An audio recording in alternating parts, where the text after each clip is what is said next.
Hello and welcome to this fourth series of online teaching initiatives.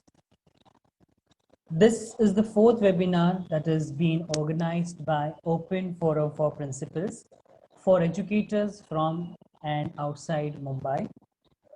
Today, our host for this webinar is New Horizon Public School, Airoli. Before I get into what is the webinar all about, let me first wish all of you a very happy Teachers' Day. Today is 5th September, celebrating the birthday of the great personality, Dr. Sarvepalli Radhakrishnan sir. On his birthday, we celebrate Teachers' Day. So welcoming all of you and congratulating you for this day. Happy Teachers' Day again. I will invite our founder chairperson of Open Forum for Principals to please give the welcome address for the gathering.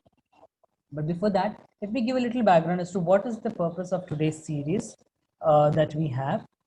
Today, we are going to focus on initiative, innovation, and inquiry.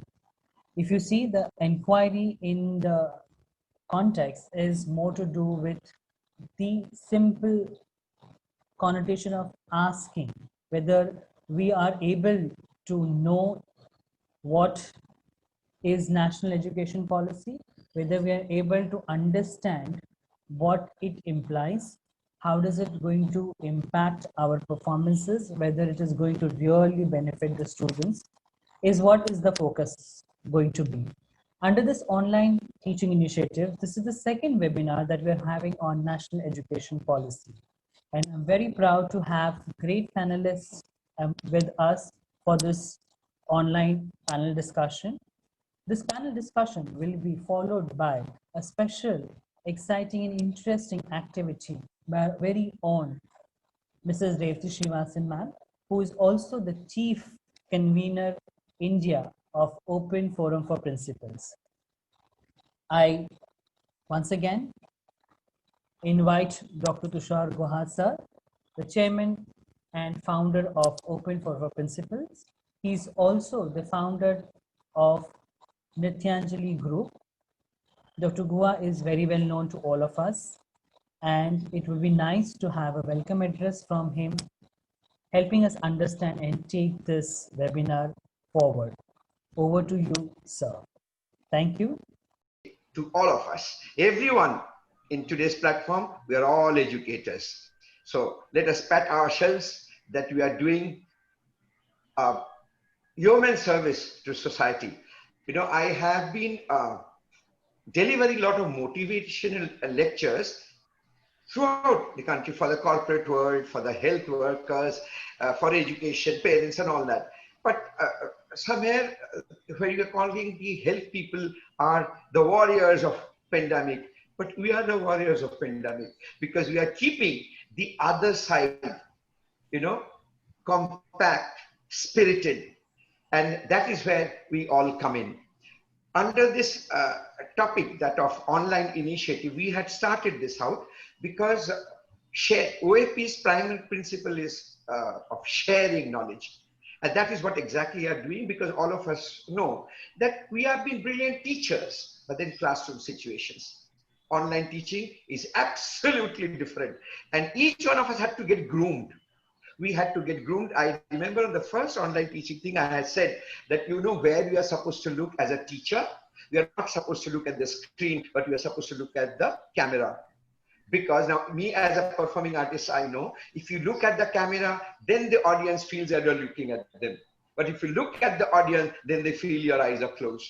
So that eye contact becomes a typical thing which comes in and which it suits my PhD research, you know, utilizing the elements of performing arts in day-to-day life. How true it is today on this online teaching also.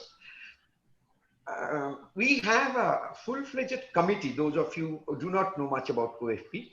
And I felt very thrilled 2 days back when Girish Jalli sir gave me the list of the panelists. Nicholas sir, who is hosting the program today, New Horizon Public School. He is very close to my heart. Suresh sir, is our head of Maharashtra OFP. So obviously we are working together, but both Arpita ma'am and Dr. Rege ma'am, I was so excited hearing that you all are going to be here because I share very unique relationship. I think all of us share unique relationship with everyone, each one of us. So Arpita madam has been my student for years, and somebody to whom I look up to a lot because what are we teachers? When our students are excellent, we teachers become effective. We get certificate. And Kamini ji, I cannot forget the several associations of, because the spirited, the humorous, forever smiling, and with tremendous knowledge, because it comes to me, I always believe every teaching has to be joyful learning. And I don't believe this is for pre-primary and primary. I have been doing it even for the IS officers, because in each one of us, there's a child hiding, and that's where I connect to you. And then I found our very own Revati Srinivasan madam, who is the convener of OFP India. She is also going to give us some kind of an activity. Revati ma'am, I am very excited because you come out with novel ideas. Now you will tell me, Dr. Guha, you're giving me jitters, but you are far beyond it. So I feel so thrilled.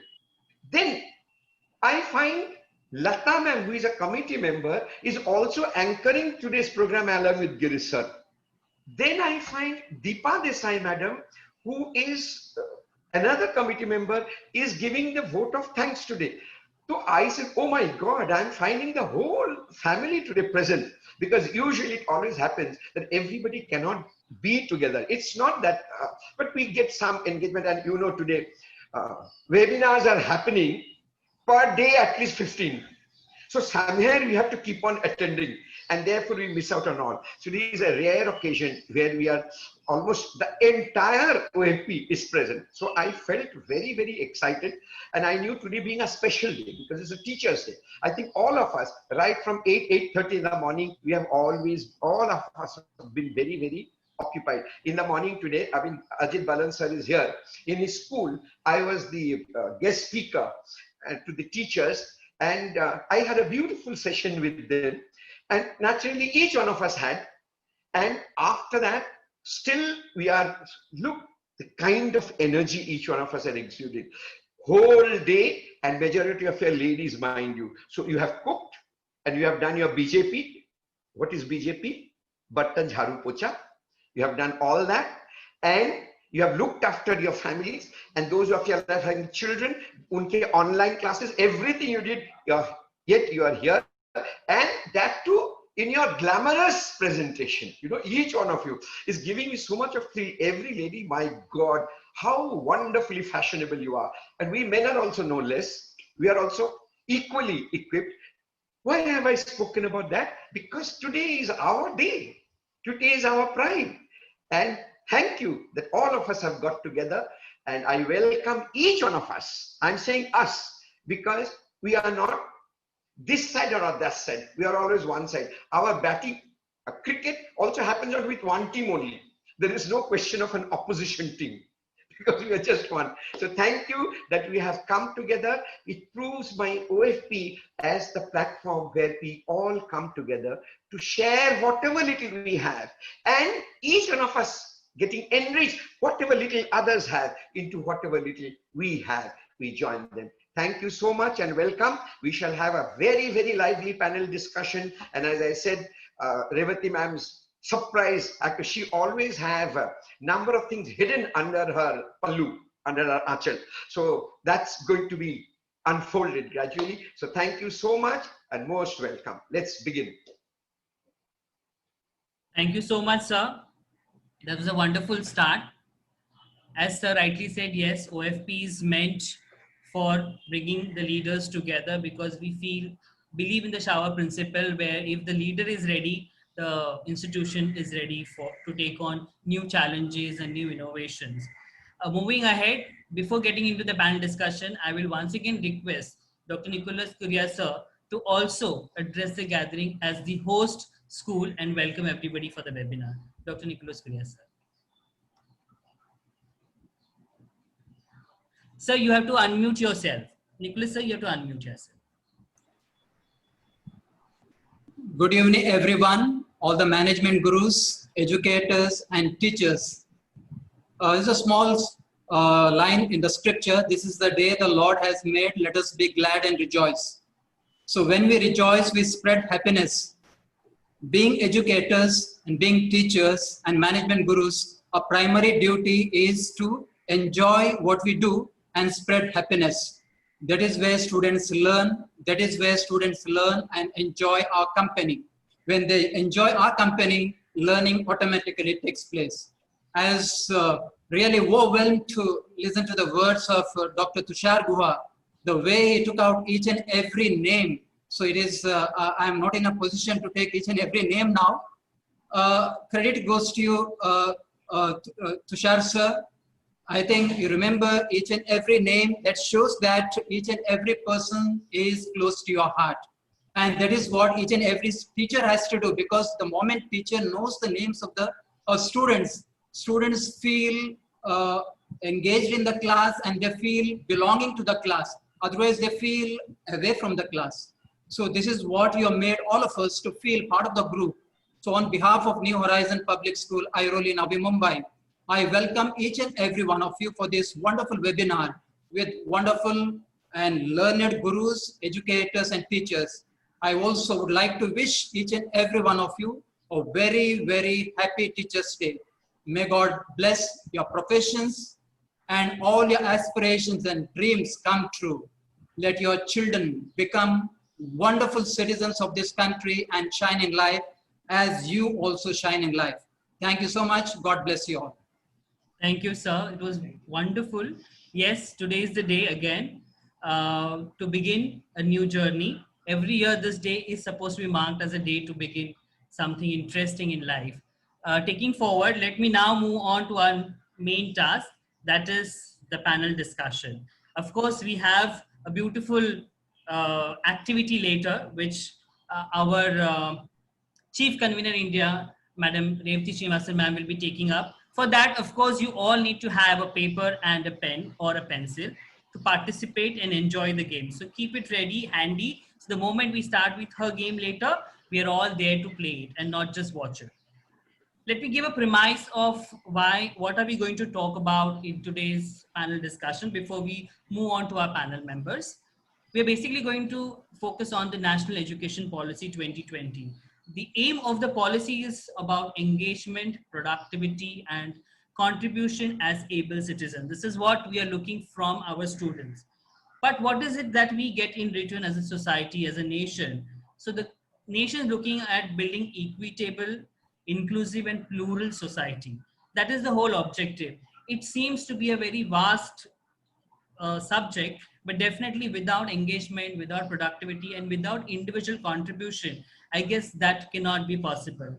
To understand that much better, we thought, why not understand what is innovation, what is inclusion, and instead of having the I inquiry, we used E inquiry because we believe I inquiry is more about the technical part, but here we are looking at going beyond that and looking at the intangibles as to how do we do it. And that is why we are looking at our 4 panel members as one who is representing the head of the school, that is our Dr. Nicholas Kuria sir, a school representative like Dr. Suresh Khan sir, who today is more as a convener than the principal of a school, who will give a different perspective to this whole idea.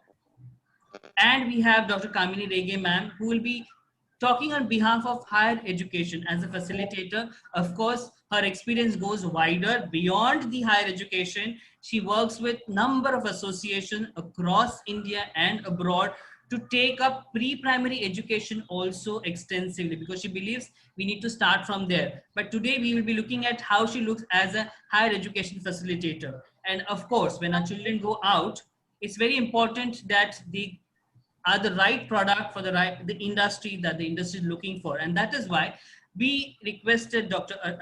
Arpita Ghosh ma'am to talk about what it means for a corporate when he or she looks at the education system. And this is a panel that we can see. With me to have the discussion, I have Dr. Lata Venkat ma'am, principal of KG Seksaria Sarvodaya School, and also the committee member of Open Forum for Principals. Over to you, Lata ma'am. Yes, Lata ma'am.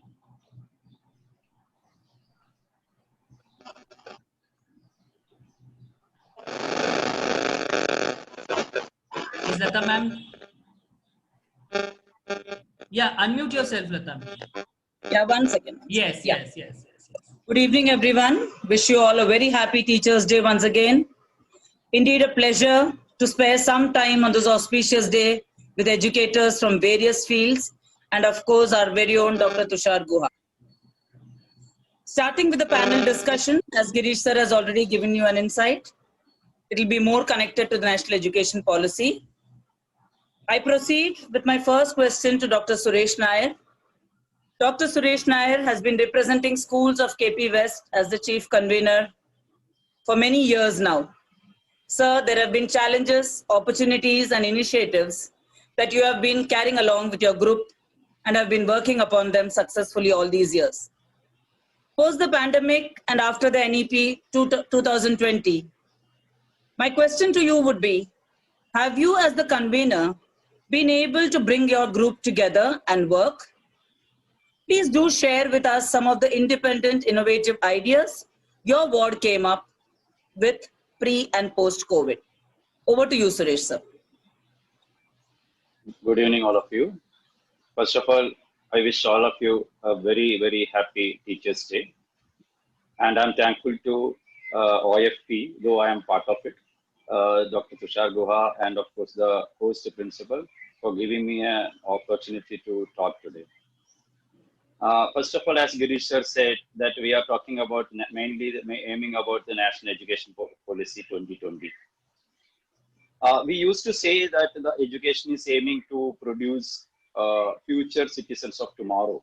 But if you really go through NEP 2020, it will be, I mean, you can notice that we are not going to produce the citizens of tomorrow. Tomorrow, we will be producing the citizens of today itself. And as per with regards to the questions which have been asked to me, that what, of course, see, madam, there are many challenges as a convener, which we normally come across to mobilize the resources. And see, I will tell you one thing. As per the new, new Education Policy 2020, pairing of school and integration of sharing of resources across the schools to be done. That comes as a part of, the inclusive education. Earlier, we used to say the inclusive education means that those people who have some physically handicapped people or challenged people to be inclusively taken into the education system. But this very clearly says it is not only for the people who are having, the students who are having the challenges and all. We have to consider the schools which are not having the infrastructure, all the infrastructure properly. They also can be included into the system. For example, I will tell you, we have on Independence Day, we have done a virtual Independence Day program in which I have included 5 students from 5 different schools of my Goregaon area. In that, I consider that they could not do it, or they cannot do it on an individual basis. So I have talked to the principals of those schools, and they have agreed, sir, definitely means we are not able to do on our own. So I don't mind. Anyway, I'm doing it, and I have to include them also. So that also can be considered as a pairing of schools and integration and sharing of resources. Whatever I have, I can share it. I'm not going to lose anything. Instead, I can gain something from them also. The program went very well. And now, as far as for example, this online admission of Standard 11, that is FIJC. Now, almost 90% of the 11th admission, of course, 11th admission is going on online since last 10 years. But that is only the government allotment. But everything into the individual colleges, it was used to be the offline. But this year, more than 90%, even I have asked with many people also, it is going online. I have not been to the college since last so many years, and my teachers also. But still, my admission work is going on very smoothly. Like that, other schools are also doing it. Some are having website and all, and that some are having Google Form. Whatever it may be, is with whatever facilities we can have it. But everybody is doing it. So that is also again that we are doing it almost you can say that post pandemic, though pandemic is still going on.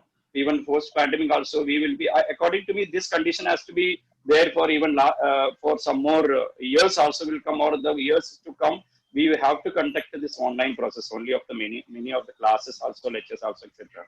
And many schools are conducting or celebrating the festivals and all online without any problems. See, for example, I can just send you the Sri Ram Welfare School of Andheri has conducted competitions for the Onam festival, the Rangoli, flower Rangoli. They have done it on online basis, and it has come very nicely. And she has shared so many things. So the question of conducting many things or competitions or celebrating the festivals and all. Even today we have conducted the virtual Teachers Day program. Many of the schools have conducted without having any problems. So it can be done. So there may be challenges. And of course, challenges we used to face it even the offline process also. That is particularly in doing the government work like Saral Data or student portal, all that things.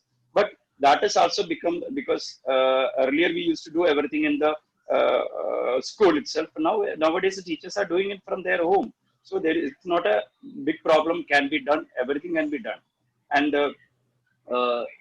this WhatsApp group or any other group, because see, online education also many people are doing it in a different way. For example, some are using the Google Classroom, some are using Microsoft Team, some are using Zoom. We are using, so it depends upon the capacity or the infrastructure the school is having it. So every challenge has been faced by the school by different way. But one way or the other, we are getting some opportunities to know, particularly during this pandemic. Many of our teachers, many of the principals have become tech savvy, I can say. Earlier, majority of the teachers used to say, we don't know anything. Even I am not so much tech savvy. But nowadays, even I can also do something. Or similarly, the teachers also can do something for the students by sitting at home. So that gives a very good initiative of taking something new on the from the teacher side. Thank you, sir. Thank you so much. Yeah. Yes, sir. Thank you so much. So one small question again, since I too share an aided school like you. How do you deal with the online problem? Basically, issues with children not having technical gadgets, or those who cannot those who cannot be streamlined into the online process. What about the laws for those students? How are you covering that? Time being, madam, we don't have a solution for it, because I have come across with the same situation, exactly the same situation. My school also, around 60% of the students are only attending. I have engaged with the teachers, I have engaged with the parents also. So there are 2-3 problems. One problem is that they don't have the gadgets. Say, of course, they can even use the smartphone and all. But another problem, the connectivity. The big problem is connectivity. And another main problem is that majority or many of the parents have lost the job, and they have gone to their native place wherein they don't have all these things. So for them, the food is the main thing and not the education at this moment of time. That's correct also as a parent. So I have thought of an idea that let this pandemic get over. When they come back, definitely we can consider them separately, because otherwise I cannot distribute any of the gadgets to them for doing this. But then at the same time, if I think that the 100% people should come for the online education and all, and in that case I will be just leaving this 60%. So better, what I thought, that 60% should be taken care of right now, and the 40% will be taken care of whenever we get an opportunity. Definitely we'll take care of that. Wonderful, sir. Thank you so much. Over to you, Girish, sir. Yeah, thank you, Lata ma'am. So this is the last question from me. As a convener, what is it that you are doing beyond your school to help your ward schools? What do you do? What are you currently doing? The main aim or the objective, the work of a convener, according to me, is to pass on the informations time to time to the principals or the heads of the institution. That's what I was doing it before also. Of course, as I've said earlier, that we have a group of email. Earlier, we used to have email system that too without getting that official offline GR or circular, we never used to do. But nowadays, nobody is asking for the offline circular. Everything is coming through this WhatsApp, this one or mail. And even mail is also not that much important. WhatsApp is there, so everybody gets sorted. And sir, we have another system of been passing the information through the voicemail. So that also will be helping me a lot to, because immediately the message will come. Definitely it will come through from the government department, but at the same time, I as a convener, it's my duty also to see that each and every teacher, I mean the principals are informed about the thing on time, so that see there of course the government requirement will come last moment. See, just tomorrow is the last date, and today everything has to be done. And there are so many things to be done. So it's very difficult for a principal to be done. And again, principal himself or herself will not be able to do all the things. They have to depute this duty to the teachers concerned. So again, it will take time. So that, but the government will not know, or I mean, the department will not know that it is your responsibility. As a principal, it is your responsibility. So it is, as a main convener, it is my responsibility to inform the people concerned, principal concerned, and in turn that the principals can inform the teachers also, and the work will be done. And it is being done. Of course, cannot expect 100% result from any of the things. So, but still, quite a good way. It's going on very well. That is true, sir, because the kind of school that your ward has have much more challenges, and in that also you all are very positive as a group that we have been seeing. Coming to Kamini Rege ma'am, our next panel member, again somebody who has been working extensively in the field of education. My question to you, ma'am, is that the policy is talking about encouraging innovation and out of the box ideas through autonomy, good governance, and empowerment. Do you think it is equally suitable for higher education to implement that? Because most of the time, the students who come are larger in number in a classroom and come from a very diverse background. And at this age, they're already into diverse, what you say, influences. So how do you look at it? Over to you, Kamini. Okay. Thank you so much, sir. Girish sir. First of all, I would like to really thank the Open Forum for Principals to invite me for this session. I would like to really congratulate all the panelists who are there for being and making me a part of this wonderful conversation that you are having. All the participants who are listening to me. I have kind of tried to make a short presentation. Probably that may answer your question. In case if I have not been, Yes. we will go ahead with responding to your question once again. Sure. However, I would like to show you. I mean, I'm sure everybody is aware of this proverb, you know. So I would only want to change here the concept of man to a child, because give a child a fish and you feed him for a day, and teach a child. This is what I think the national policy, national education policy has really looked into or thought of, you know, of making this change, this entire transition. However, it's not going to be easy, because we are in a situation of 10+2, and we are suddenly being asked to kind of shift to 5+3+3+4. So it's going to be a little challenging. It's not going to be easy. It's not an easy jump for any educationist, any schools, especially where we already know that there are 36 to 38 boards across India for these kind of changes to happen. Yes, Girish sir, I know you've asked me for the question on higher education, but I would look at it because I'm also from the field of early childhood education, and I'm also teaching that subject. I think it has to be the foundation years. If they are strong, it's easy for the later lives. Otherwise, it's going to be much tougher for the later lives. And probably last 30-40 years, we've been experiencing this 10+2 system, which we see that it's more on the basis of rote learning and only, you know, drilling students, which is not what is helping today. Many a times we find at the age of 40s and 50s that the adults are changing their profession because this is not something that they ever wanted to do and they want to change. So instead of waiting to that extent or that long, it is important that earlier the better it is.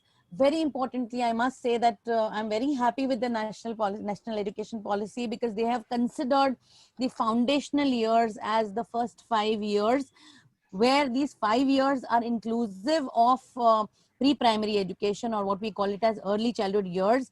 And very interestingly, you'll see on the slide that it's talking about multi-level play activity based learning. This is not just stopping there. The plus 3 years that we are talking about, the second, the third, fourth and fifth standard, also they are considering play, discovery, activity based and interactive classroom. Middle stage also they are talking about experiential and experimental learning, and there they are also emphasizing on experiential and experimental learning through science, maths and arts. Now arts again was not a arts is not only coloring and drawing. It includes all kinds of dance, music, everything is included. These are things which were already always covered under extracurricular activities. I'm glad that it has brought into the curriculum. The secondary education that I'm talking about, multidisciplinary, we have been talking. Now I'm coming to the university part of it, sir. Yes. Which was your question. We are currently also talking about having the CBGSC, that is the credit-based system. But practically, how many of us are following it? Because we are ultimately giving them a curriculum, which is a set curriculum, and we are expecting them to do those things which we want them to do. So it's not at all credit-based. We are saying it is credit-based system, but it is not so. We are firmly dividing as arts, science, commerce. So if a student who wants to do music history or maths history, the child has no option to do it. I think this is NEP which is helping. This NEP will help them. So when I'm saying that this has to go gradually from the foundation till the secondary or higher secondary education, that's when the flexibility and thinking will come into existence. It's going to be tough, no doubt about it, because it's not going to be easy. There are so many stakeholders to it. There are so many bifurcations to it. There's so many owners of organizations who will not want to give up easily. But yes, we have to remember that NEP also is talking about a lot what our own Indian teachers have taught. If you look at Rabindranath Tagore, he's talked about mother tongue, which has been a part of this NEP. We have experiential learning. We have all kinds of things that we have talked. All these teachers have given us these contributions, and I think it's a great work that at least they have given us some kind of a outline. Very rarely did we see use of. We've been talking about making our India technologically firm.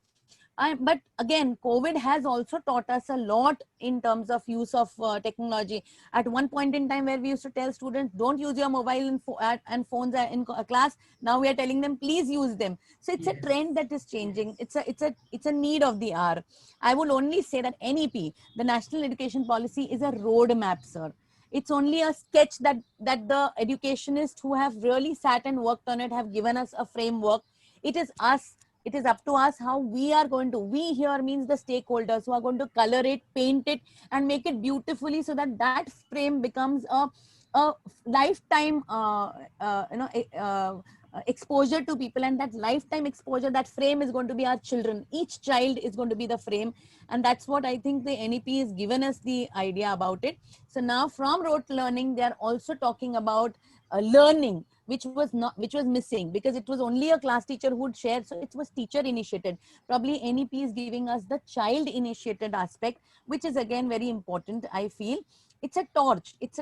Definitely NEP is a torch right now to give us access to a lot of specializations, disciplines, making it interdisciplinary and so on and so forth.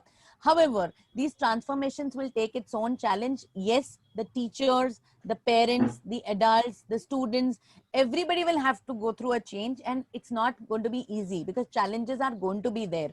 Acceptance, mission, motivation, all this is important, but all these stakeholders, including the district, state, department, education, members, people, teachers, students, community, everybody has to take it with a very positive stride where they have to be inspired to it. As I said, this is just a roadmap. There is lots to do in this context that's happening. There are a lot of fear in people, will our schools close down as we are not associated or we are not linked with schools? All those kind of things are happening.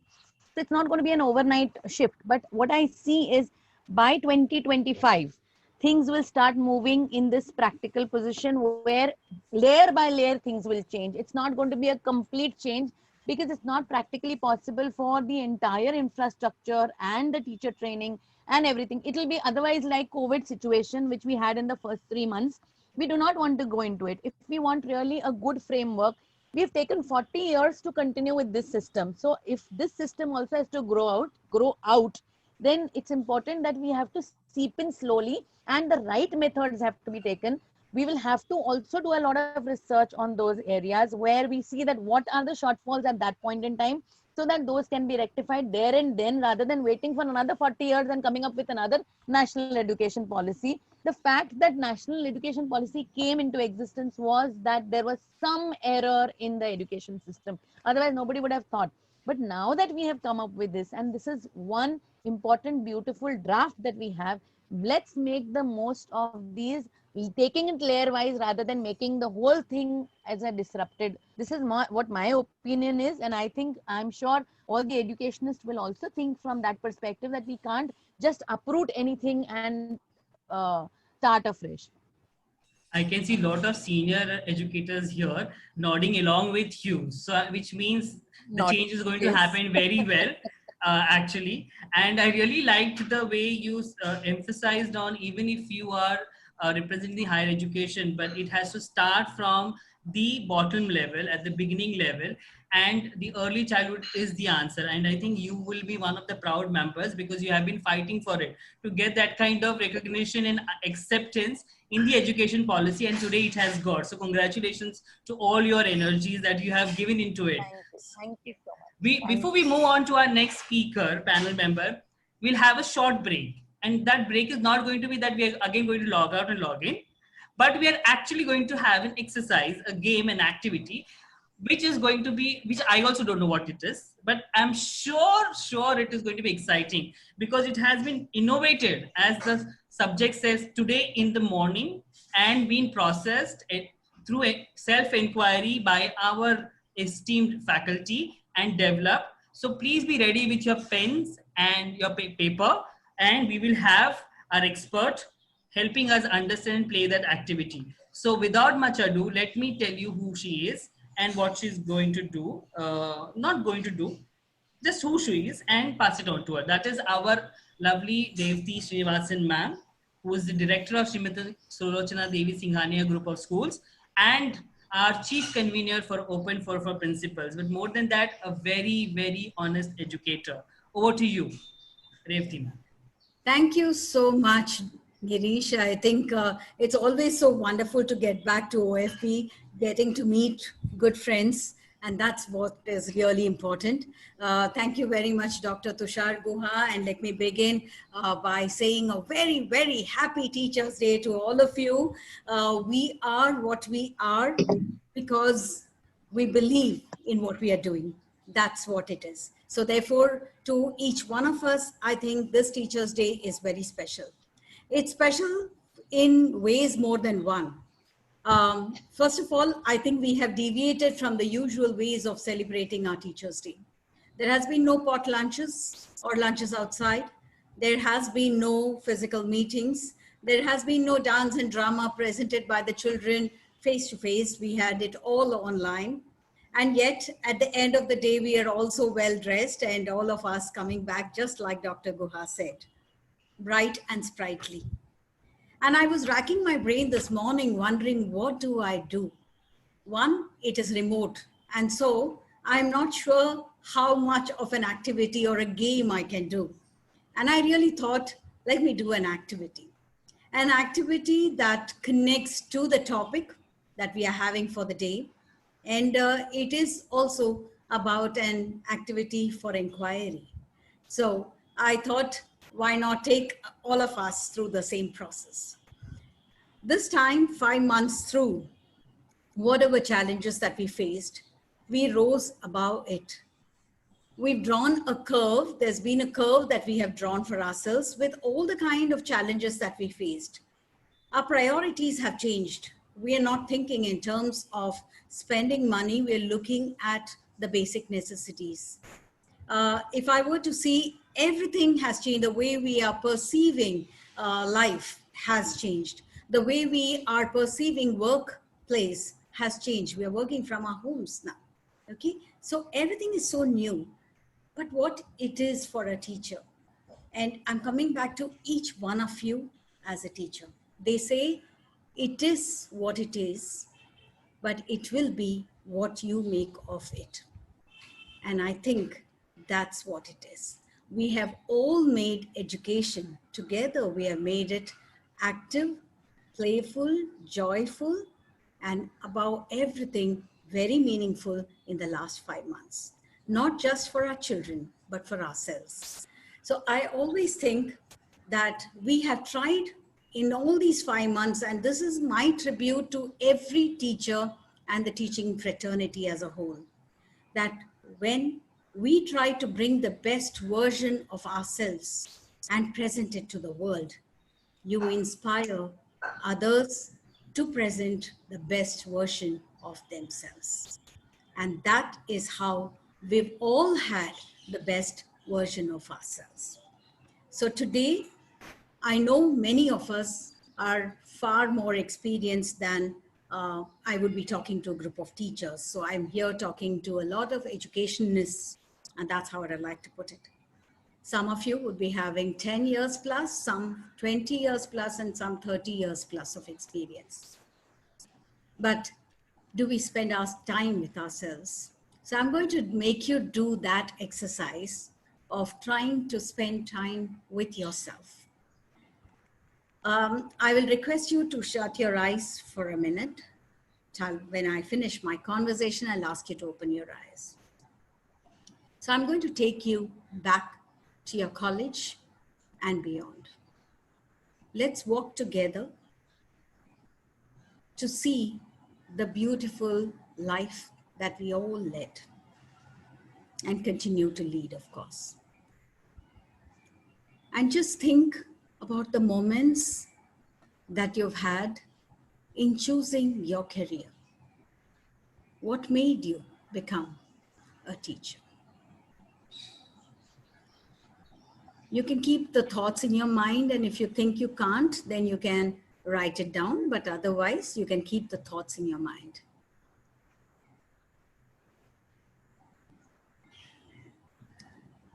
When we started on this travel and this journey, we carried with us a suitcase. From wherever we studied and from our own homes, we carried a suitcase. That suitcase contained a lot of things. What did we have in our suitcase then?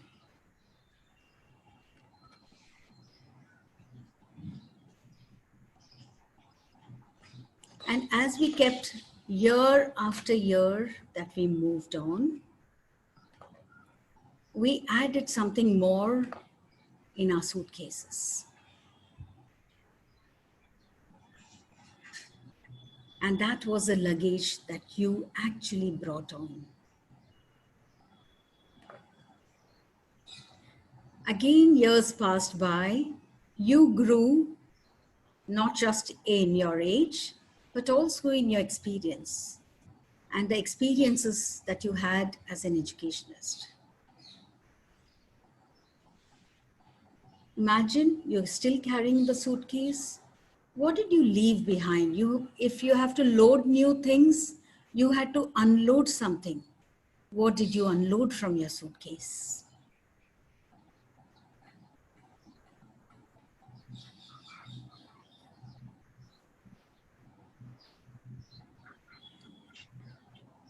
After you have unloaded your suitcase, you may have felt a little lighter, yet the new situation is such that you had to unload again, and you loaded again. What is it that you unloaded?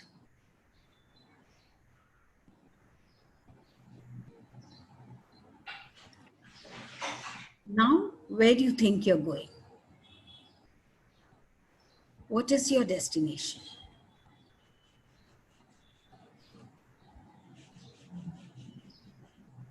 Over the years, you would have been a little tired. How are you going to refuel yourself, your energy?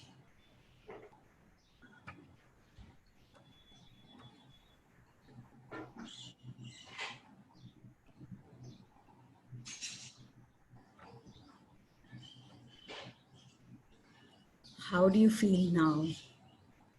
Do you think you have a mission and a mission to write about now in the current circumstances? And as a visionary educationist, how is it that you're going to see it further? Kindly open your eyes very gently. Did you see a young girl or boy in pigtails coming out of school and college? Did you see a nice large suitcase that had so many dreams in it? Did you see a suitcase full of energy bursting to open up to the world outside? Did you see a sudden thrill and excitement about doing little things? Did you see the strength you had in doing 100 things at the same time? And from that pigtails and from that moment of being so young, energetic, you stepped into this world of education. Did you lose your energy? You may have spent it, but you didn't lose it. There is a difference in that. But you re-energized yourself. And did your suitcase become lighter when you tried to offload? Yes, it became. And what did you leave behind?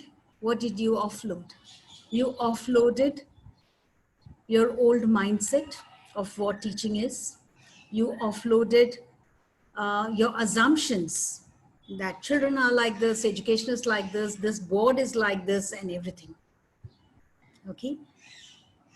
And now, this is what I would like to say for myself. Like this, each one of you would have dreamt of something and, carried your suitcase, whatever, however heavy it has been, by yourself. So it should be not more than 10% of your weight of yourself. Okay, you remember that's what the NEP says. The child's bag cannot be 10% more than the weight of the child. So we follow the same philosophy because we are all children. If you're not a child and there's no child within you, inside you, you cannot be a teacher. So let's do that. I'm not asking anyone to share their ideas, but I would ask you to, I'm giving you 5 minutes to write your mission statement. I'm not asking for a vision statement, but for a mission statement. This mission statement is for you. Considering the fact that you've carried the baggage, you have offloaded, you have onloaded, and you have crossed all the barriers that you had in the last 5-6 months. As I said, it was what it was, but you made it what you wanted to be. So what did you do? So what is your mission statement? And just write that in one sentence or even just scattered words is fine. But I'll tell you why I'm making you write that. I'm giving you just about 2-3 minutes, not more than that.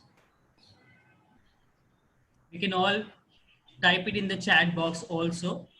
Oh, yes, that would be wonderful.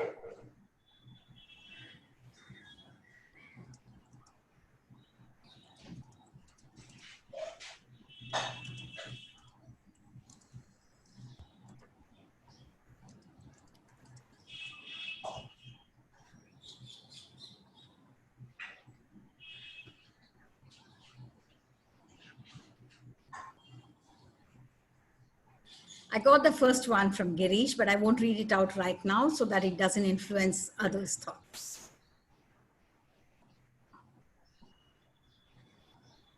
Oh. Thank you, Dr. Arpita.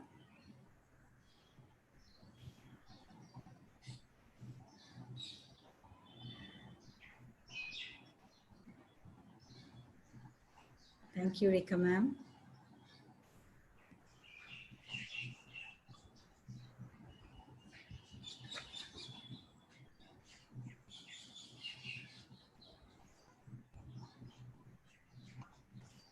Just a minute more. It's your life we are talking about, and you travel the journey with me.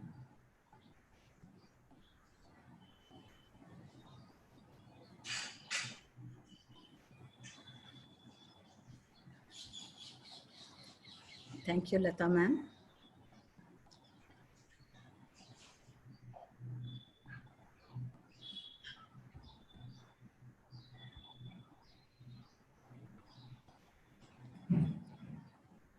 Thank you, Anana. Dr. Kamini, that's beautiful. She's given a long one. Thank you. Dr. It was all going on in the mind. Yeah, I'm sure. Thank you, Balnaz.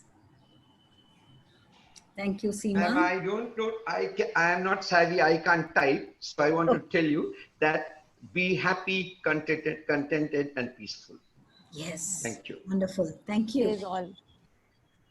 Thank you, everyone. You can please keep typing it in the chat box, and while we move ahead with our next Yes. session. Thank you, Revji ma'am, for the wonderful thank you. feeling.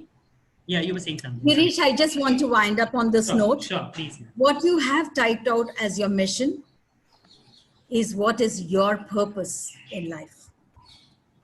That defines the purpose of education as well. So while you're doing the mission in education or for yourself, you have actually defined the mission in life for you and the purpose. Now slowly get back home. When you get back home, or you are at home, but get back from this room, you must think, what was your original mission and how did it change? Who impacted these changes? What impacted these changes? And why were you impacted? Because all the mission statements that I see are beautiful. It is not for oneself. Every mission statement that I see is for the welfare and goodness of others. And that's what NEP talks about. NEP talks about inclusion. NEP talks about empowerment. And NEP talks about the purpose, true purpose of education. That is to bring out the best of the potential in every child. Thank you. Thank you, Rekha ma'am. Girish, Revji ma'am, sorry. may I? Yes, Arpita ma'am.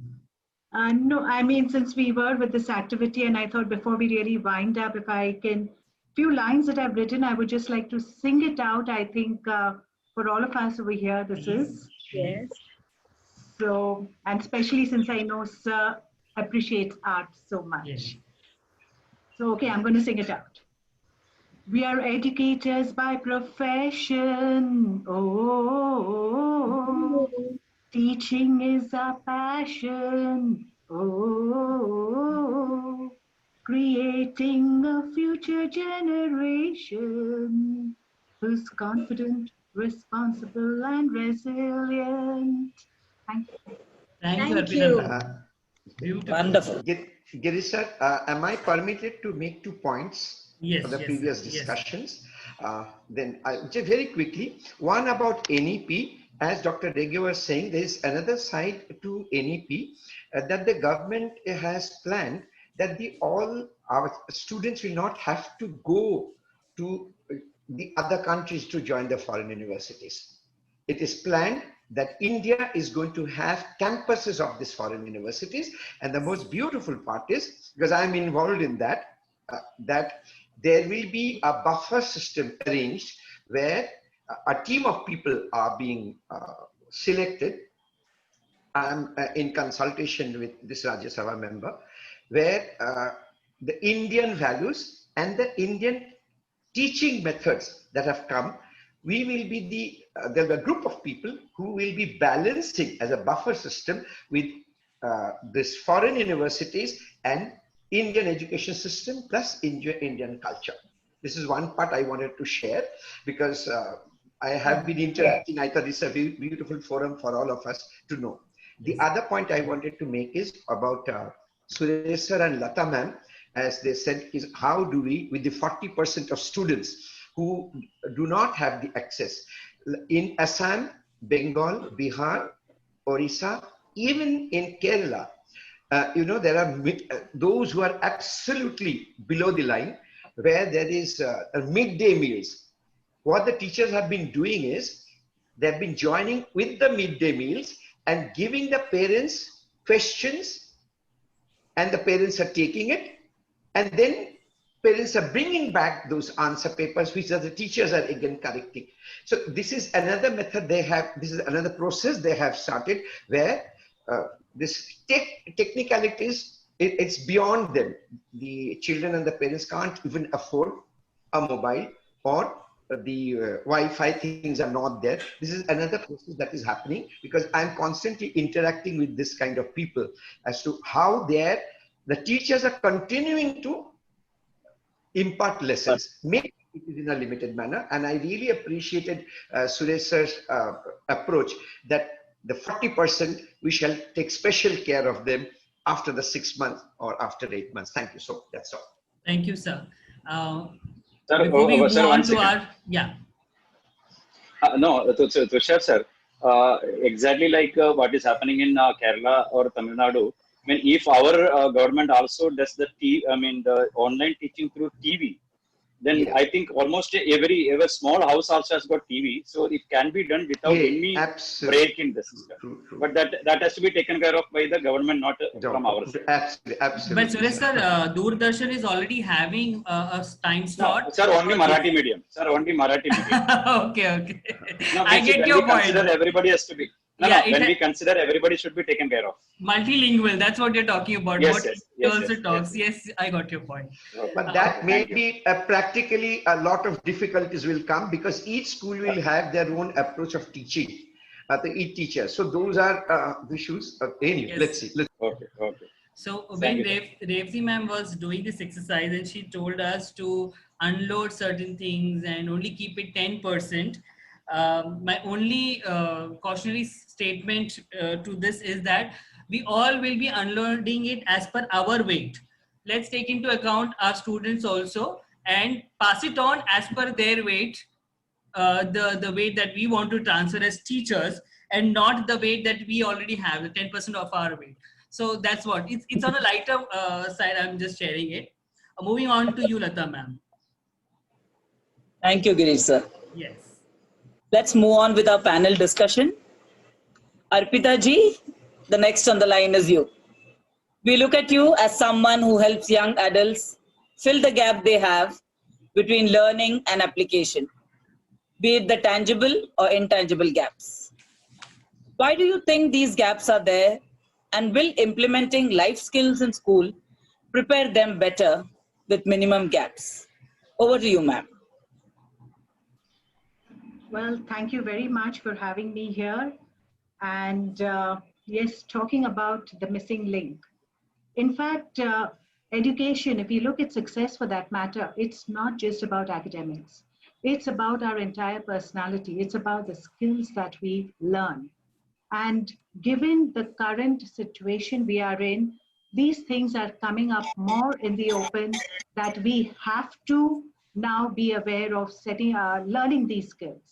Because I am dealing with, like you rightly said, the young adults, anxiety attack, panic attack, fear of this uncertainty.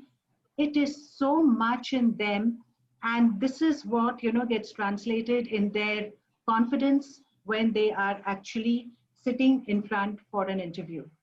Not only that, if we have to look at our education system also today, like I was talking to some of our alumni, and they just happened to mention that, ma'am, we are studying, we are doing theory, but application oriented knowledge is not happening.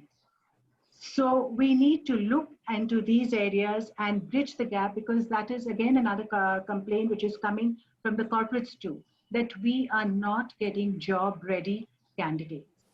Now, what also happens is, as we are all aware, everything needs to happen at the grassroots level, because by the time we grow up as adults, our mindset is very different.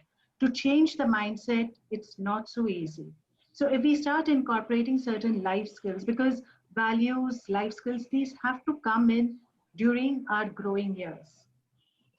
If we have to build resilience, that resilience has to go back at that particular level. Like, when we've lost or broken a toy, which is like, so close to our heart, how do we help our children to deal with that hurt? How do we teach our children to deal with that pain? So it's not about just going to the shop and picking up a new toy and say, okay, forget that. Because as they start growing older, how do they deal with disappointments? And today, this current situation has, made us face to face with such situations where some of us are not able to cope with it. So I think we need to look into these life skills much way bigger, earlier in the school level. Looking at skills now, we have our first year UG students. Most of the subjects today, or rather most of the courses today, are dealing with analytics. We are all talking about technology. In fact, technology today has challenged all of us. I, for one, being into soft skill training, transformational change, could never imagine conducting a session online. Because I felt if I have to bring about a transformation, it has to be a personal connect. It has to be a face-to-face connect. But at 50 plus, I had to confront this entire barrier, break it, get comfortable with it. And today, 5 months down the line, I'm pretty much confident, and I have been able to create that kind of impact with my participants. So when I look at the soft skill sessions, now we have data analytics. So when we are devising the entire syllabus also, we have to keep in mind that these students, what are the kind of professions they're going to be taking up? These professions, what is it that they require along with technology? So one is the technical aspect of it, but technology without critical thinking, without creativity, without being innovative is not going to help us. So we have to develop this entire skill. Now, critical thinking just does not mean you critically think. It's a series of things that keep happening. It's about developing your observational skills. How do you observe? How do you collect that information through observation, analyze it, infer from it, come up with your own analysis, then you explain it, then comes the problem solving, and finally you make a decision as to what exactly needs to be done. So these things have to begin from the school level so that by the time they come up to the higher education, we are able to equip them better. Again, we talk about collaboration. Now, collaboration is something which we have to work, because we've also seen that we are now going to be encouraging a lot of multidisciplinary thing. And multidisciplinary, again, I come back to analytics, because talk about marketing, talk about your HR, talk about finance, whichever industry we are getting into, analytics is the key word. So again, when we are talking about analytics, we need to understand we've got to collaborate with each one. And I have been conducting these sessions, again, bringing in creativity and the expressive arts. So that helps students to understand. So we can't just talk to them about collaboration in big terms, but help them understand these things in a small way by doing. Because what I have understood is the more we do, the more we get into the experiential learning, better we understand, and it remains with us. That learning takes us in a long way. That's all I have to say. Thank you, Arpita ma'am. Thank you, ma'am. Thank you so much. So if I have to say, submit a little bit precisely in a couple of words, it's more about developing the listening skills, and seeking help from others is okay. It's something that we need to groom our children into, to be more, collaborative, as well as think differently. Because once you seek help or seek guidance or listen to somebody else, you think differently, you get a different perspective. And that is what I think Arpita ma'am wants to stress upon. Coming to Nicholas sir, you are a last panel member, but a very important one, because as the leader of the school and leader of a couple of schools that you look into, how important do you think the NEP looks into the teachers, the faculty? Because it does mention about teachers and faculties being at the heart of the learning process. But then how do you look at their, working environment? How to make it more positive? Can you please share your views on that? Over to you, Nicholas sir. Yes, good evening once again to everyone, and wish you all once again a very happy Teachers' Day. It's a wonderful question which you have posed now. If you see in our country, so far, for centuries together, there was a great respect for teachers, and it was a legacy. If you see of late, last few decades, the respect for teachers is getting deteriorated because of various reasons. It's not that they don't deserve respect. They do deserve respect. They work hard. They are also professionally up to date. Yes, definitely they need various points of boosting. But what is lagging behind is focus on development of teachers. If you see earlier GDP, which was reserved for education, it was hardly around 1.6, 1.3 or 1.7. Now current education policy, that is NEP 2020, has proposed 6% of GDP. So here I can just visualize or dream. So definitely government is looking forward to professionally develop teachers' growth. Unless government looks forward growing teachers professionally, I don't think there will be any change. Currently, if you see, there is a lot of vertical growth. Maybe teachers are qualified, they're eligible.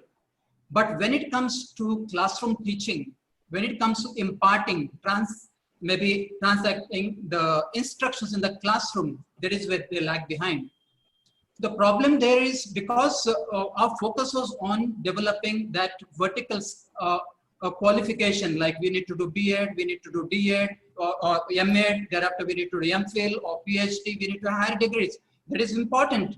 But what is important, the horizontal growth. Along with that, we need to update ourselves, read, attend webinars like this, attend various training programs, update oneself through various ways, through interaction. Now, if you see in this, this NEP focuses on 21st century skills. The four skills, the four C's: communication, critical thinking, collaboration, and creativity.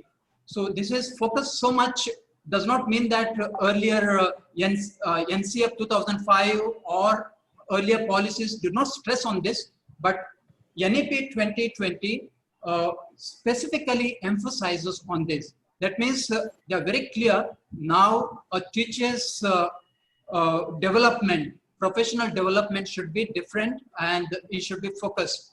Now, if you come to in this sector, if you see, maybe it is in private schools or government schools, wherever it is. If you see, maybe except for the reputed schools or good schools or schools which can manage their funds, teachers are taken care of. But we see overall, it is very difficult to meet the end. When one doesn't take care of herself, how she would take care of others? When she is unable to meet her own needs at family, she has to look for her own growth. So finance is very, very important. Funds are very important. Now even here, government also need to look into this and see how teachers' financial growth, professional growth, and other social growth also is taken care. I think if you see in this NEP that is proposed, it is looking very nice on the paper. But when it comes to implementation, I do not know how it would be. When it comes to now, if you see now recruitment, you mentioned about teachers' growth. Now, if you see, hardly few teachers, those who intend to become teachers now come for teaching job. Because the focus was so far, it was for medical or engineering or some of the streams. For last few decades, the focus was not for teachers or teachers' education. It was not for humanities. It was not for commerce. Today, we are not left with good teachers because the engineers, doctors, or CAs, other professionals, they do D.Ed, they do B.Ed, they do the bridge course, thereafter come into this professional profession and they become teachers. So they are, again, by choice, maybe sometimes certain compulsions have made them choose this profession. But what I want to say is, we need to choose that stream, so that focus should be given in the college level itself. Now, if you see in higher education, now along this, it is very clearly focused, teachers' educational growth. Now, even here, now there is a special NCF. Earlier, it was only for school, NCF 2005. Now, there would be a special NCF even for teachers' training program. It is a welcome move. So, government is also thinking of reforming teachers' education. It's not only just introducing quality training programs, but also the professional growth at the grassroots, at the training, at the graduation, So the moment they cross that 10th or 12th, those who want to become teachers, they should be very clear. If you see in CBSE, they have got this ECC. So they can, even in 10th, they can choose the skill subject. So even if you see now this vocational education is being introduced in this NAP, I don't know when it would be implemented, but it's a welcome move. There's a vocational education. There is no hardcore separation between vocational education, extracurricular, co-curricular. It is looking very nice on paper, but when it is implemented, I don't know how easy it would be. But whatever, having said that, so government has taken certain initiatives to reform education so that the physical education teacher should not be considered, okay, what is he doing on the ground, what she is doing on the ground. Even they are also very important, because unless we think, as Gandhiji says, the mental fitness and physical fitness should go together. So healthy mind in a healthy body, unless we look for healthy mind and healthy body together. So we need to focus on the vocational education, and this education policy is doing this, and teachers of all streams. It is not only core subject like languages, science, mathematics, social studies, or humanities, but all, whether it is physical education, whether it is sports, or it is vocational. So every stream. So the government is thinking of reforming radically teachers' education. And definitely I see a change in this. I think now shortly, even NCERT director also has said within another 3 years, the syllabus is going to be changed as per this NAP. New NCF would be again formulated, and thereafter new syllabus would come down, which would be again a reduced syllabus where teachers are able to focus on the skills, and teachers are able to make the education also enjoy, so that there will be experiential learning taking place in the class. It is not just completing the syllabus. Right now, the syllabus is so much, teachers cannot focus on this. So all these factors where there is no enjoyment in this job, so teachers are what you call, one is financial growth, second is professional growth, third, the children are becoming stagnant in the class. The people, those who want to opt for this stream, were not choosing. So now this education policy, if implemented appropriately, I think more and more people would be coming in this profession. Thank you, sir. It was nice to listen to your view on NEP, specifically as the leader of an institution and somebody who works in the education field for the last 40 years. Before I come to you for the next question, I think Lata ma'am has something to ask Arpita ma'am. So over to you, Lata ma'am. Arpita ma'am, since you counsel higher education students, can you share 3 major expectations they have from teachers? The major expectation from teachers are, again, do not burden us with assignments. Because, and of course over here, we have a process of like continuous internal assessment. And what happens is students are expected to not just focus on academics, there's extracurricular activities, there's internships, so there's a lot which is there. And especially now with everything going online, their expectations are like, you know, can we have less time online? Can we have more time, like, you know, to actually learn by ourselves? What they are expecting is basic concepts, theories be explained to us, and let there be a little bit of self-learning also happening. So that is a kind. And the other thing is, like I said, they want application-oriented teaching, more student-centric, and not just, you know, the teacher coming in and giving their lecture a one-sided thing. That is not what they're looking at for sure. And last but not the least, placement is something which they expect the institute or the college to give them. So these are the 3 main things. Wonderful, ma'am. Thank you so much. Thank you, Arpita ma'am. So that brings me back to Nicholas Kuria sir with a question which is somewhat related to this. You know, we earlier asked Arpita ma'am about life skills, and we know that CBSE speaks extensively about life skills, even ICSE do. and SSC speaks it in terms of value education, personality development. Now, when we were listening to Kamini Rege ma'am also, she said we need to shift from rote learning to student learning. So how do you think as a leader, there is government definitely looking into it and has increased the GDP to 6% and is going to focus extensively on teacher grooming. But currently, you as a leader, how do you contribute into the teacher development? And do you take these considerations into mind when you talk to your teachers, groom them as a leader? How do you do that? Over to you, Nicholas, sir.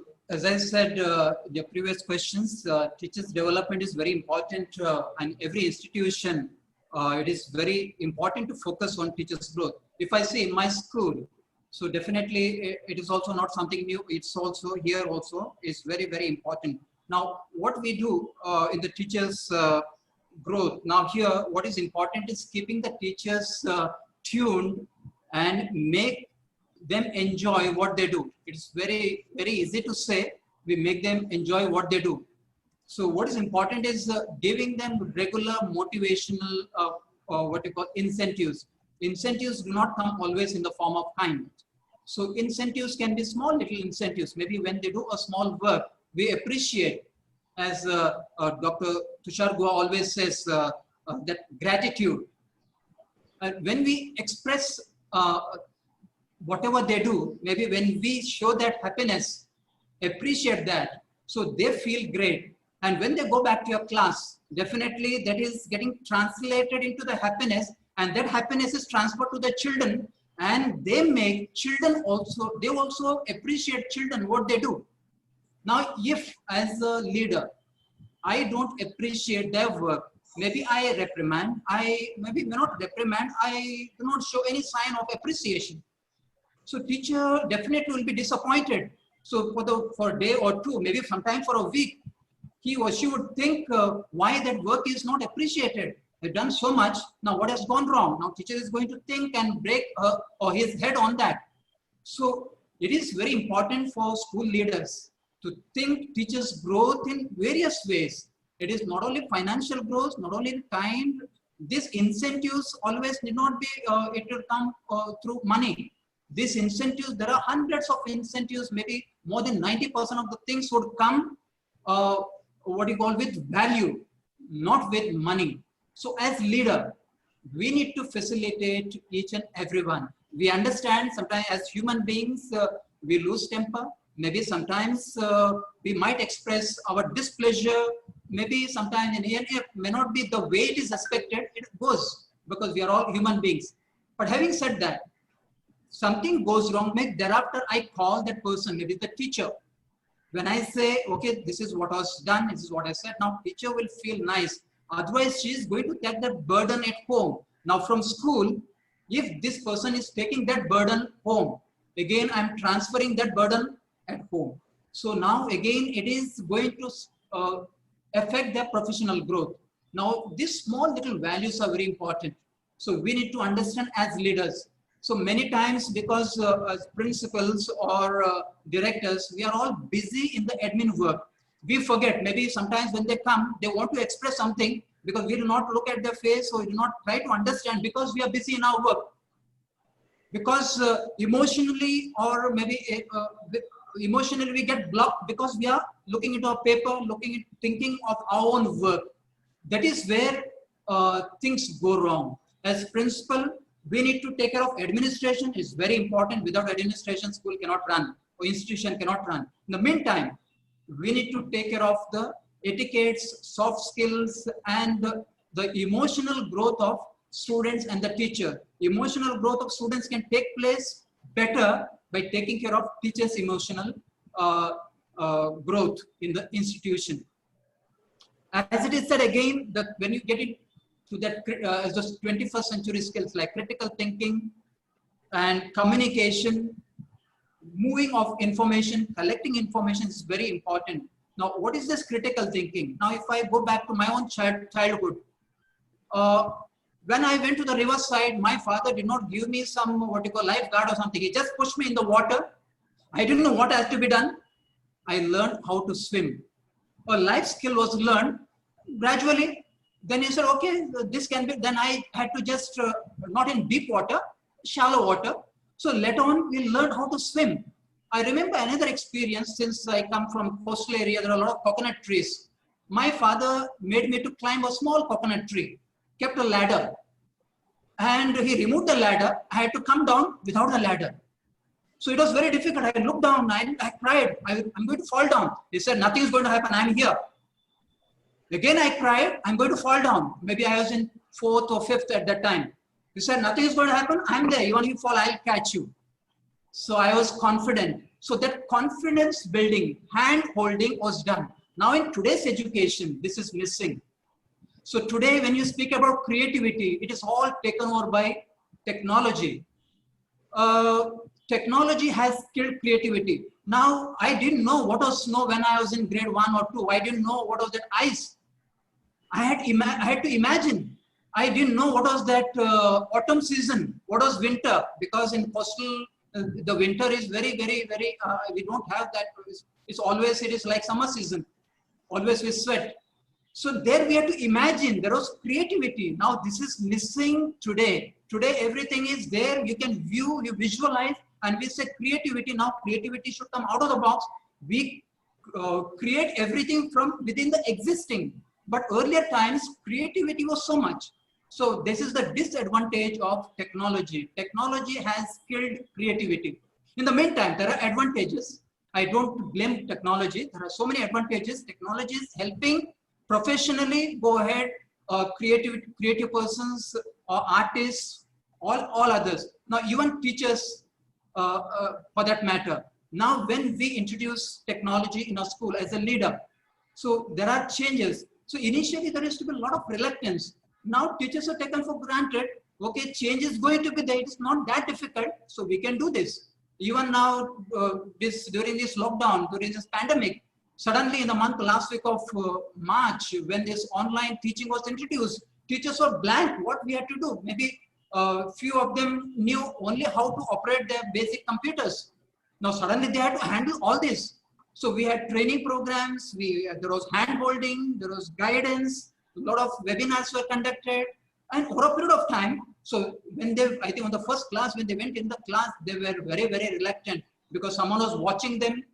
And so that was, they were feeling very low. Then again we said, don't worry, we are also in the same boat. So when all of us are on the same boat, nothing to worry. All of us are learning to swim. So let's swim together. When all of us swim together, maybe if there is need, someone can hold your hand and make you reach the shore. So this is how we learn. Now they don't feel reluctant.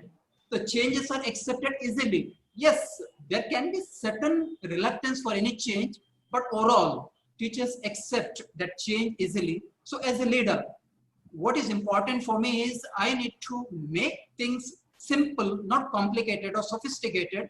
Even if certain things are difficult, if I communicate in a simple language, simple way, the way everyone understands, there would be motivation, everyone would feel simple. And let's move from simple to complex. And from there, let's make problem solving. And let's give various problems and children would solve. So this is how things are done. That is what I feel as an educational leader, we need to handhold teachers in their creativity, in their way of looking, thinking out of the box. Wonderful, sir.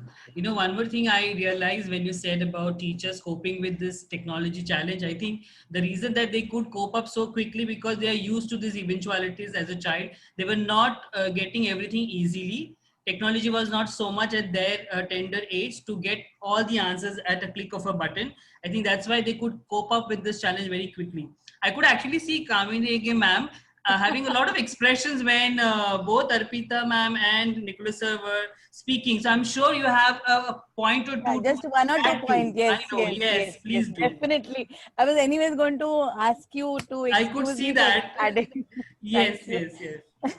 The only thing that I must say here is that, again, I will bring it to our education system. Practically, I think when I was studying, or probably most of you were studying, you were never given the course outline, how many marks are there, what is the categorization of what is the composition of unit test versus this.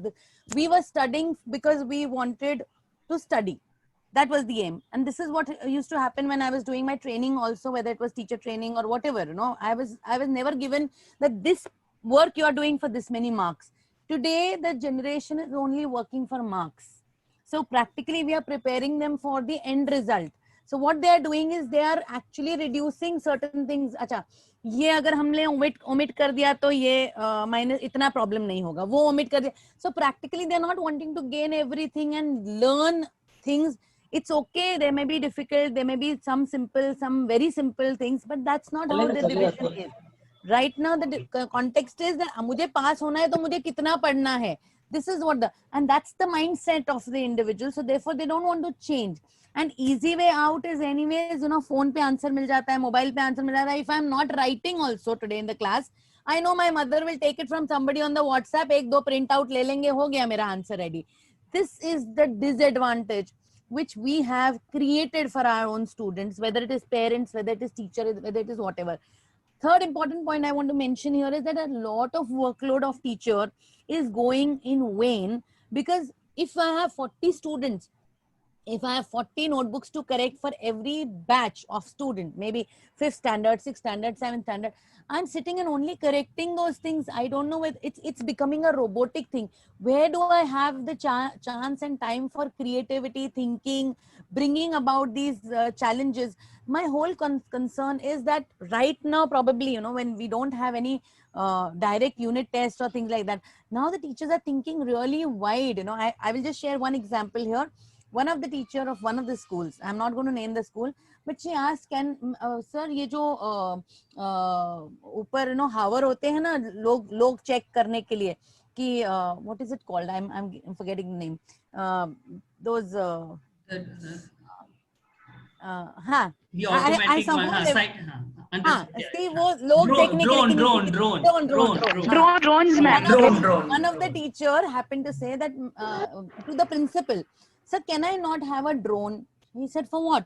He's saying, एक drone अगर हमको मिल जाएगा, तो we will take the drone to the fire station and बच्चों को virtually, अभी तो हमारे पास सब virtual चल रहा है, we can show the virtually fire station क्या है, या police station कैसे दिखता है. We are not able to take the children. Photograph से कितना दिखाएंगे, pictures से कितना दिखाएंगे, video से. So this would be a live thing. Somebody will talk to them. Imagine, is this not creativity? This is creativity. I think it's a wonderful thought. Absolutely, at least. But the teacher is thinking about it. Implement हो नहीं हो, that is a different question. One teacher actually told her, जो झाड़ मतलब जो gardening करने के लिए उसके पास आता था, उसके पास मल्टीपल प्लांट्स थे. उसने बोला आप है ना मेरे को एक वीडियो लेके भेजो, मेरे को सारे गुलाब के कलर्स का चाहिए एक. So he sent the videos and she uploaded them while she was talking about biology or botanical some concept that she was talking about creepers and flowers and how the buds grow into whatever her concept was.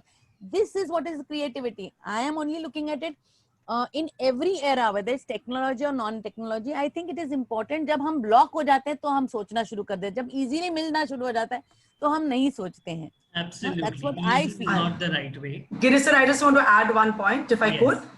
Yeah. Taking from Dr. Rege, exactly what you said, that today we have the parents who are willing to take all the materials and do it, give it to the child. So the onus on the child is lesser. Ki mummy kar degi mere liye jo bhi aana hai, because the parents are more worried about how much marks, or how many marks will my child get. One of the recently we were doing life skill programs, which is an online. Right now everything is online. So this is for the 3rd standard. So we were doing a session on story weaving, which is a creative concept. And so while we explained the concept, I talked to the children and then told them, now we will make the story. So the children talked about there is a king and there's a queen and the story is moving. So the chance of the next child to add the 3rd line. So the child, I asked, beta, are you going to tell me or do you want to tell it after some time? So the child said, the child is quiet. I can see the child looking up somewhere. And then the child unmutes the mic and says, and the queen is pregnant. So I'm like, is that your line? or is somebody prompting you? So yeah. I don't want to hear your this thing. You don't worry. Even if you don't say something, it's fine, but you don't need to. So precisely what you said, Dr. Rege, is that it's coming from somewhere. So that child's thought process has actually got stopped. The second point, as far as NEP, NEP is concerned, I think the fact that the way Dr. Koya mentioned that horizontal growth is required, I think that's fantastic if we actually have that final implementation of interdisciplinary approaches. Because when I did my first PhD in sociology, and my subject was dance in the urban culture, and it was a very difficult subject to do because everybody said dance. So why don't you go to a dance university and do it? And sociology didn't want to touch dance, and dancers didn't want to touch sociology. So finally, of course, I got it with Dr. Sharid Bhaumik from Mumbai University itself, because at that point, an interdisciplinary approach of, dancers are a part of society, but वो no दो अलग-अलग नजरिए में देखना, that we got to bracket it. We separate. compartmentalize them, yeah. Absolutely. But the fact that they're an integral part of each other. So with this new thought, hopefully that, with the implementation, we'll go to a new direction. That's all. Thank you. So before we, thank you, Dr. Nuna ma'am. Before we wind up, a last question to all my panel members. One line answer. What is it that you are going to concentrate on through this NEP policy? What is that one thing that you think you will focus upon, talk about majorly from this NEP policy? Teacher training. So Kamini ma'am is teacher training. Nicholas sir? Sir, unmute yourself.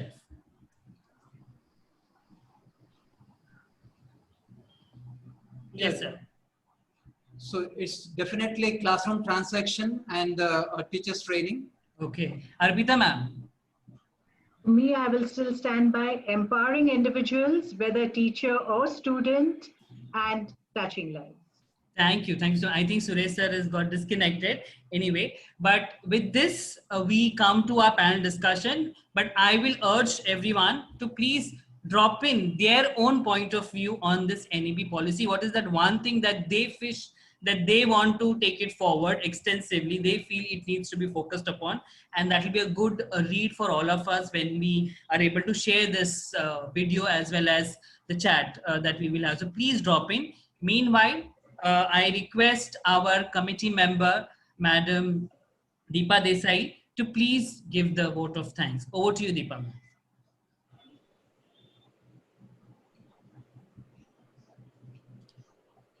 Good evening, everyone. Am I audible? Absolutely. Yes. Okay. I really feel very honored and privileged to give this vote of thanks, propose a vote of thanks. And for that, I need to thank the Open Forum for Principals, the entire committee, for giving me this opportunity. Today's day is a very important day and a very special day. I can say on the lighter note, it is a double dhamaka. Double dhamaka because it is the fourth online session of the meeting for Open Forum for Principals, and also the birth anniversary of our beloved Dr. Sarvapalli Radhakrishnan, whose birth anniversary we celebrate as Teachers' Day across the country. So on behalf of the entire team of Open Forum for Principals, I wish everybody a very, very happy Teachers' Day. Thank you. Okay. Now, I would like to thank Girish sir for starting the session and setting the ball rolling. He gave us an insight, all of us, an insight into the initiatives taken by the Open Forum for Principal, even during this crisis, and we have tried to reach out to all the areas, all the sectors where it was possible for us. And Dr. Guha, it's whatever you say about Dr. Guha is less. Absolutely. Thank you, Dr. Guha, for really, really enlightening all of us with your wonderful talks and whatever you spoke to us about everyone being warriors, but we being warriors who bring up, who raise the spirits. Doctors as warriors, the Safai Karamcharis as warriors, we have heard, but teachers as warriors who raise the spirits. Thank you for appreciating the teacher fraternity for this. Thank you so much. Your speech, your talk, your whatever you speak has always been an inspiration for all of us. And coming to the panel discussion, today's panel discussion was a wonderful panel discussion. Our topic, innovation, inclusion, and inquiry, taking into consideration the NEP. Well, whatever was said was too much, and the takeaway for every one of us was excellent. I would start with Dr. I would start with Mr. Dr. Suresh Nair, the convener for KP West Ward. He's the convener and principal of Vivek Vidyalaya, and the chief convener for Maharashtra for the Open Forum of Principals. Sir, you enlightened us with the challenges that are faced by the conveners in this pandemic. You also enlightened us with the fact that in the new education policy does not mean the old concept, but the extension or the extended concept where we are sharing resources, sharing our whatever we can share, and making sure that everyone gains from each other's resources. You have also highlighted the point that there are certain problems that are faced because of this online teaching, and there are around 40% of the students who cannot avail of this facility. And I was touched by your mention that you are planning to tackle this problem once this pandemic comes to an end, when this online teaching comes to an end, and you will take care of this problem. Thank you, sir, for really thinking of those who could not avail this opportunity.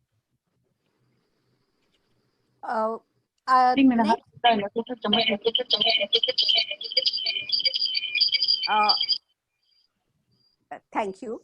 Okay. Our next panelist, Dr. Kamini Rege, Assistant Professor for College of Home Science, Nirmala Niketan, and Founder National Committee Member, ECA and APER. Madam, your presentation was excellent. In fact, in a nutshell, you gave us what the essence of NEP.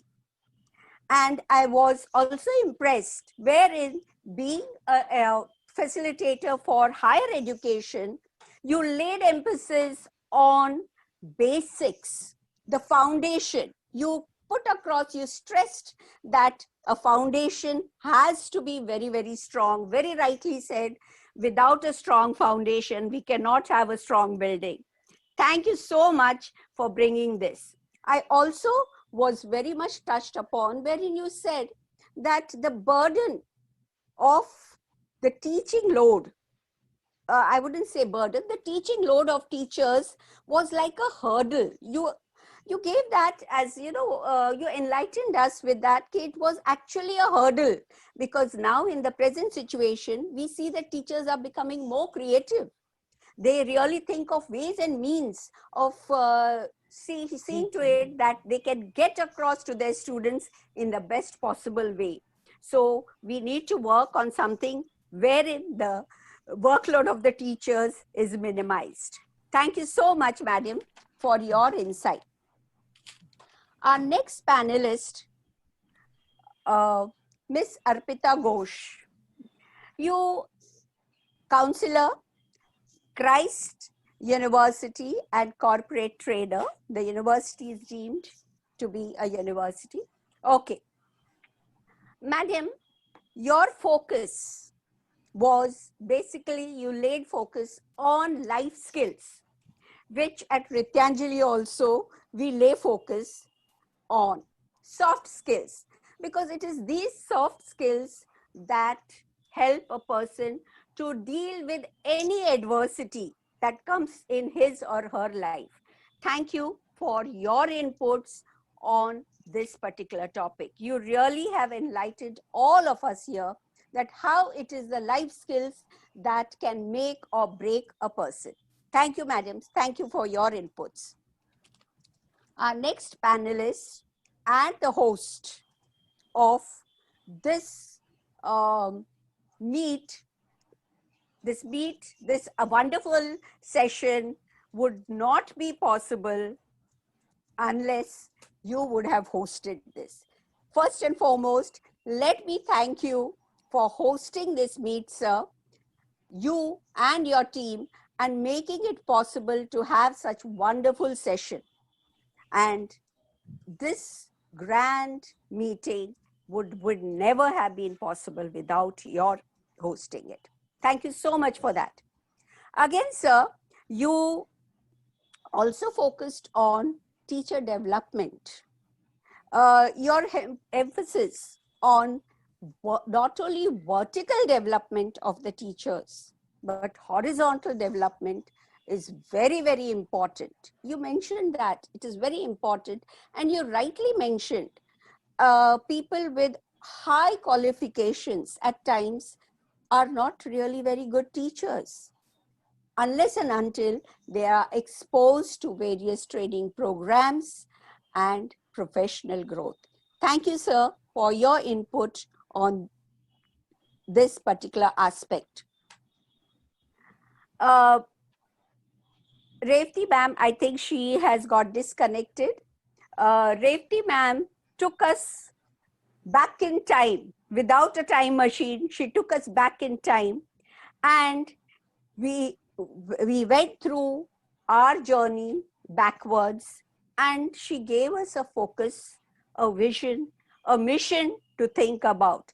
The activity was excellent, ma'am, and I'm thankful to you for taking us back in time. This vote of thanks would be incomplete without mentioning Lata ma'am and Girish ma'am.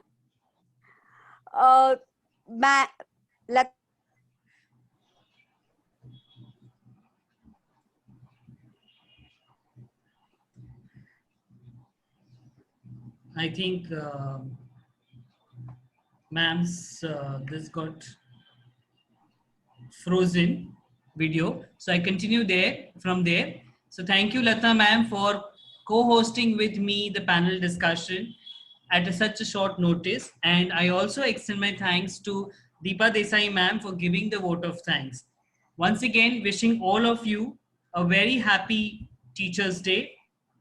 We do look forward to meeting you all soon in the next OFP meet. Of course, we plan to have it after September, that is in the month of October. So thank you so much once again. Thank you, Nicholas sir, for being the host for today's meet. See you soon, all of you. Thank you very much. Have a great day. Thank you. Thank you so much. Thank you.